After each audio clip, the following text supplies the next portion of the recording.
জি। তো আজকে আমাদের যে শর্ট পিচ টুর্নামেন্ট আয়োজন করতেছি আমরা, তো আমরা তো ইতিমধ্যে আমরা দেখতে পাচ্ছি অনেক প্রতিকূলতার মাঝখানে আমাদের আয়োজনটা আমরা তারপরে চেষ্টা করতেছি ইনশাল্লাহ। তো আমরা কতটুকু আশাবাদী আজকে আমাদের দর্শকদেরকে খেলা উপহার দেওয়ার জন্য? জি, ধন্যবাদ আপনাকে। আমি আসলে প্রথমেই বলতে চাই যে আমাদের এই আয়োজনটা ছিল মূলত চাঁদ রাতে। তো প্রকৃতির প্রতিকূল পরিবেশের কারণে আমরা তখন পারিনি।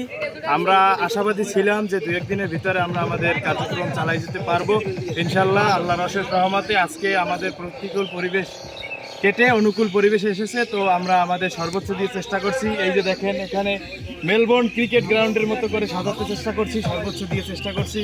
তো দর্শকের উদ্দেশ্যে আমার একটাই কথা, আপনারা আসবেন, আমাদের উৎসাহ দেবেন, খেলার আনন্দ আরও বাড়িয়ে তুলবেন।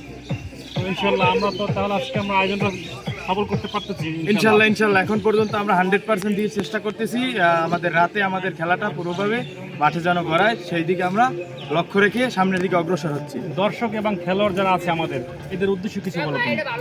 খেলোয়াড় বিশেষ করে আমরা যারা খেলোয়াড় আছি, আমরা চেষ্টা করবো আমাদের সেরাটা দিয়ে খেলার, এবং দর্শকরা একটা খেলার মূল আকর্ষণ দর্শক প্রাণ, তো একটা খেলার প্রাণ দর্শক। তো দর্শকের উদ্দেশ্যে আমাদের একটা কথা, আপনারা আসবেন, আমাদের উৎসাহ দিবেন, খেলায় আনন্দ দেওয়ার চেষ্টা করবেন।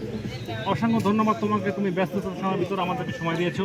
জি, ধন্যবাদ। ধন্যবাদ। ইনশাল্লাহ ইনশাল্লাহ সবাই চলে আসবেন আমাদের এই খেলা উপভোগ করার জন্য, অবশ্যই চলে আসবেন, কারণ আমরা আমাদের প্রতিকূলতার মাঝে আপনাদেরকে একটু বিনোদন দেওয়ার জন্য আমাদের এই প্রচেষ্টা। ইনশাল্লাহ আপনারা চলে আসবেন, আমরা অবশ্যই আপনাদেরকে সুন্দর একটি খেলা উপহার দেবো।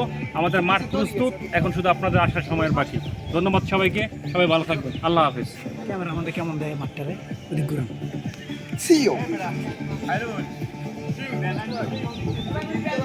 আর কেটে দিন।